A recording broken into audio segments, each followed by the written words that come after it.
अस्सलाम वालेकुम वरहमतुल्लाहि वबरकातुहू। हाँ जी दोस्तों, क्या हाल चाल है? ठीक है, खैरियत से हैं। काफ़ी टाइम के बाद जनाब आपसे वीडियो पे मुलाकात हो रही है। तो इस टाइम मैं जनाब मस्कत ओमान में खड़ा हूँ।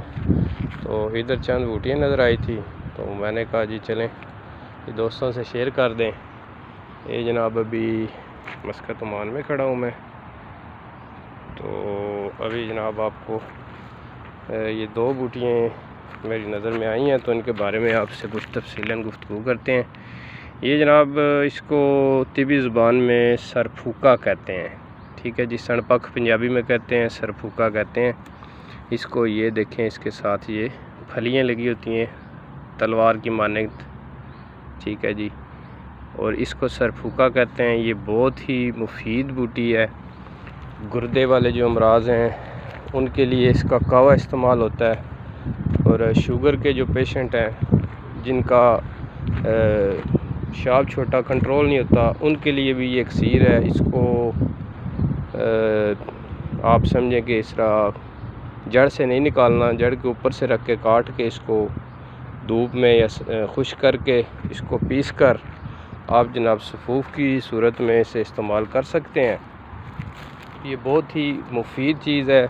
शुगर के पेशेंट इसको यूज़ करें तो काफ़ी हद तक शुगर जो है वो कंट्रोल हो जाता है। लेकिन 2-3 दिन की खुराक से पेशाब में जो है ना वो वाज़ह फ़र्क आता है।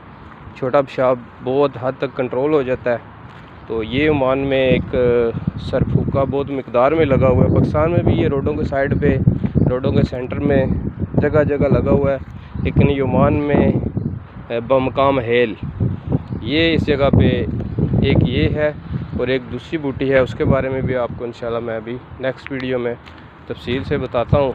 तो इंशाल्लाह अभी कोशिश किया करेंगे कि ये छोटी छोटी वीडियो बना के आपकी खिदमत में पेश की जाएँ और आप लोग इसे देखें, इससे मुस्तफ़ीद हों। जो मस्कत ओमान वाले हैं वो इस बूटी से मुफीद हो सकते हैं। इसके और भी चंद नुस्खा जात हैं, वो भी इंशाल्लाह एक अलग सी वीडियो बना के आपको पेश की जाएंगी ताकि आपको पता चल सके। ये बहुत ज़्यादा वाफर मिकदार में है इधर, तो आप इसको यूज़ कर सकते हैं। अभी इसका मौसम भी है और आम मिलता है मस्कत में, तकरीबन हर जगह भी आपको ये आम मिलेगा, ठीक है जी।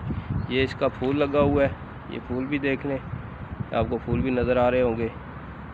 तो ये जनाब आप इसको इस्तेमाल कर सकते हैं शुगर के लिए। और उसके बाद ये गुर्दे के जो अमराज हैं उसके लिए आप इसको कावे के तौर पर इसके पत्ते उतार के खुश्क करके सुखा के रख लें, उसका कावा बना के पिएँ, तो ये भी बहुत ही मुफीद चीज़ है।